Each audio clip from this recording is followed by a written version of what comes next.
Have you ever found yourself in a rut, feeling like everything is challenging, even relaxing? You feel exhausted in your business, overwhelmed with all the decisions and steps you have to take, and then end up doing none of it. This is the place we call burnout, and it sucks. Welcome in everyone, my name is Andy and I appreciate you taking some time out of your day to come and watch this video on the channel dedicated to helping you become the best version of yourself. If you would like to join the Monday Mindset Club, the only email at the start of the week you're actually happy to get, then the link is down below. I would love to have you a part of that community. Today I teamed up with Better Creating, or Simon as some of you will know him, of the top 10 tips on how to create less stress in your life, avoid burnout and a more productive work week. 5 of these are going to be on this channel here and 5 are going to be on Simon's. So I'll let Simon kick it off today right now. Hi everyone, and thank you for having me, Andrew. Now, if you've not met me before, if we've not met, Better Creating is all about simplifying creative life. So I make videos about productivity, intentional living, creating better content. And when it comes to avoiding burnout, perhaps the best tool that I've found has been to effectively create a second brain.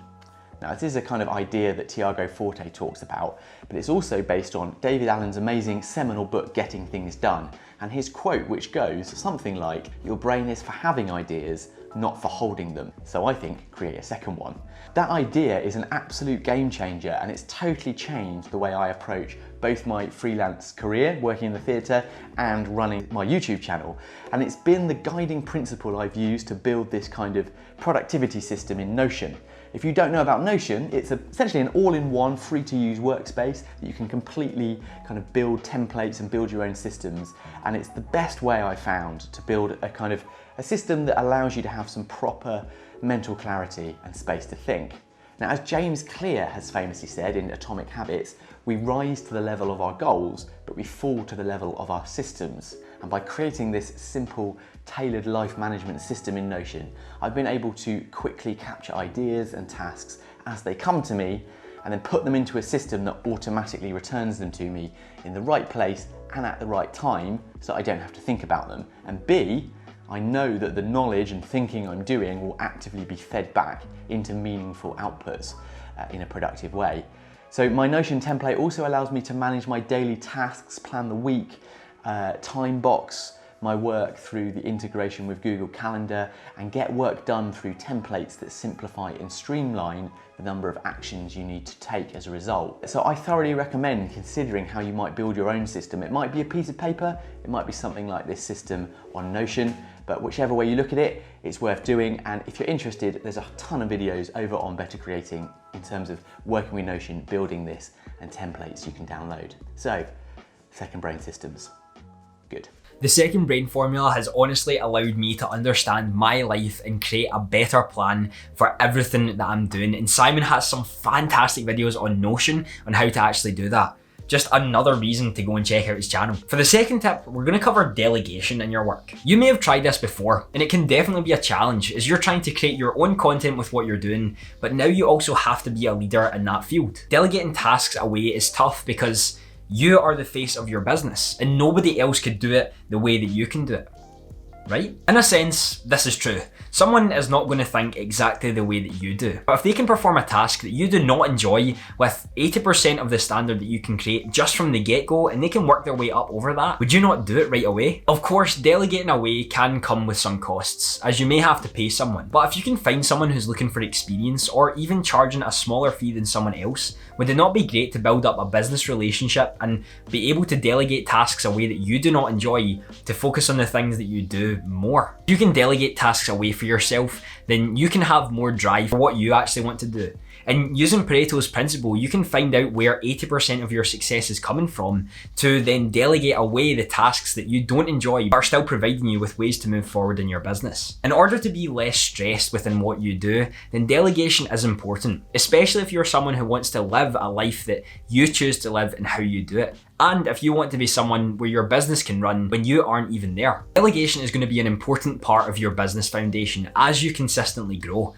So the quicker you can do this and become a leader in that field, the easier it's going to be for you to delegate tasks away in the future when it's to multiple people. Delegating your work doesn't have to be this glorified thing for only the experts, and that's all they can do. Anyone can do it, and the sooner the better. Why would you not create an easier, stress-free business for yourself to create more success in the future and in the long run?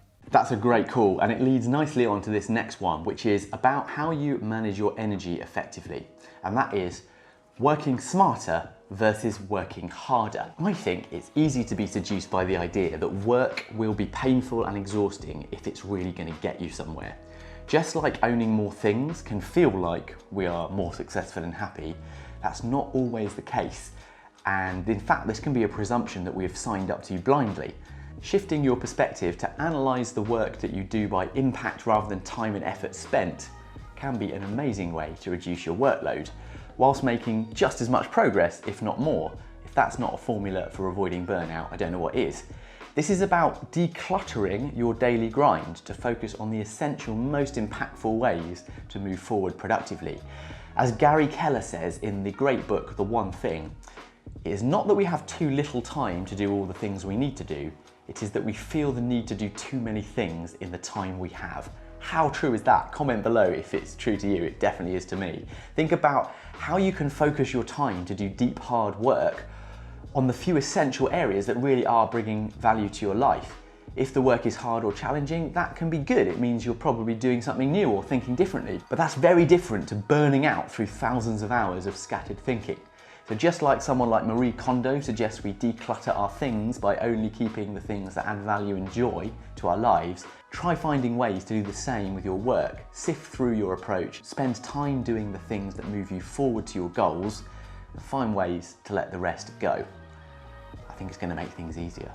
Working smarter has been a game changer for me. And Simon, again, hit the nail in the head with that one. Let's move on to tip number 4. And that's time blocking. In the past, I would find myself all over the place. Do some work here, do some editing, do some shooting, and everything was just at 1,000 miles an hour. I was finding that I was jumping from segment to segment without truly being able to deep dive into what I was doing. And therefore my focus would never truly be on what was important at that time, but what I was doing next. This led me to feel more burnt out without actually getting much done, which is a great segue to time blocking. This is a method to block time where you are going to effectively and efficiently work within your day. For everyone, this is going to be different. By doing this, you're going to be able to block specific times out of your day to complete specific tasks. Within this, you will not be distracted by anything else, as this is made for deep work. So your phone will be put away, you can block some of your social medias, and you have your priorities on what exactly needs to be done within this time frame, allowing your day to become successful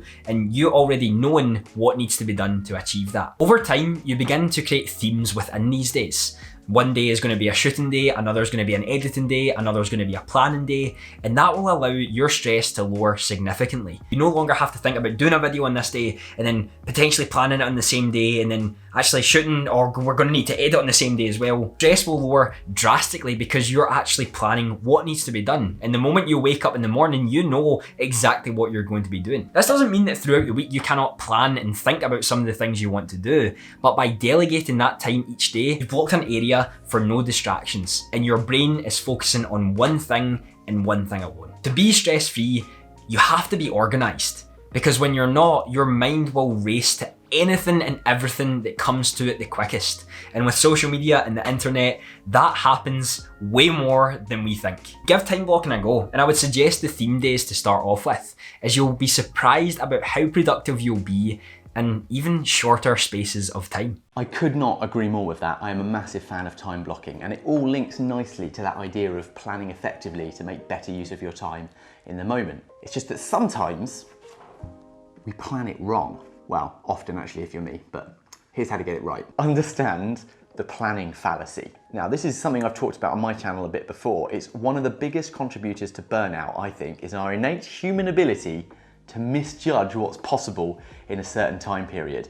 So like it or not, most of us carry an optimism bias and underestimate the time needed to complete a future task. Now, the planning fallacy, proposed by Daniel Kahneman and Amos Tversky, is that you make a plan, which is usually a best case scenario, then you assume that the outcome will follow your plan, even when you should know better. We hopefully predict that we will complete our own planned projects unrealistically, and conversely, outsiders are more likely to show a pessimistic bias, overestimating the time needed. The result is an overloaded and packed daily experience. Too much to do in too short a time is the same as a messy and cluttered space. Too many things that have less value. The possible does not always equal the plausible. That one deserves a like, surely. Now, I've seen this happen in my work, particularly on like larger theatre productions that I've directed, where those kind of unforeseen and inescapable obstacles or costs slow things down, create new risks. We just end up being more pressurised and more overwhelmed than we should be. And being realistic and actually adding 30 to 50% extra time to a project, far from being kind of giving up, is actually a wonderful approach. And it follows that nice minimalist design mantra, less but better. So the tip, whatever you think the timeline is, double it. Maybe it's a way to do something better and not a cop-out. Thanks for having me, Andrew. Great to meet you all. Come see me on Better Creating soon. Bye. Simon again just coming out with incredible tips.